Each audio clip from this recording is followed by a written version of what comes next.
தற்போது அண்மை செய்தி, உடல்நிலை சரியில்லாததால் நீதிமன்றத்துக்கு ராமதாஸ் வரமாட்டார் என அவருடைய வழக்கறிஞர் கோபு தெரிவித்திருப்பதாக தகவல் வெளியாகி இருக்கிறது. அண்மை செய்தியாக பார்த்துக் கொண்டிருக்கிறோம். மேலதிக விரிவான விவரங்களுக்கு செய்தியாளர் மகாராஜா பாண்டி இணைகிறார்.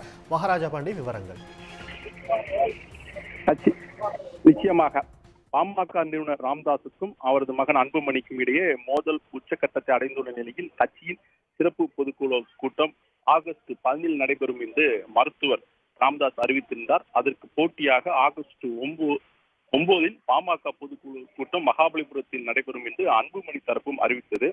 அன்புமணியின் பொதுக்குழு கூட்டத்துக்கு தடை விதிக்க கோரி ராமதாஸ் தரப்பு சென்னை உயர்நீதிமன்றத்தில் வழக்கு தொடரப்பட்டது. இந்த வழக்கை விசாரணை செய்த உயர்நீதிமன்ற நீதிபதி ஆனந்த் வெங்கடேஷ் இந்த விவகாரம் தொடர்பாக இன்று மாலை 5:30 மணிக்கு ராமதாஸ், அன்புமணி இருவரும் தனது அறைக்கு வர வேண்டும். அனைவரின் நலனுக்காகவும் பாமக நலன் கருதியும் இருவரிடம் நானே பேச்சுவார்த்தை மேற்கொள்வேன்.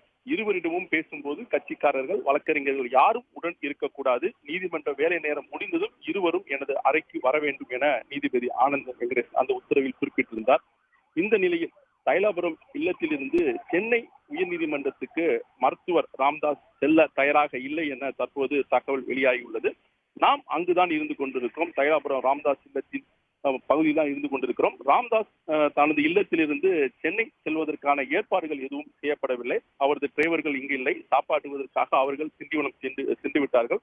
அவருடைய வாகனம் மற்றும் பாதுகாப்பு வாகனம் தயாராக இல்லை. அதுவும் செட்டில் நிறுத்தப்பட்டிருக்கிறது. வழக்கம் போல் மதிய உணவு பருகிவிட்டு மதியம் 3 மணி அளவில் மருத்துவர் ராமதாஸ் ஓய்வெடுப்பதற்காக தனது அறைக்குள் சென்று விட்டார்.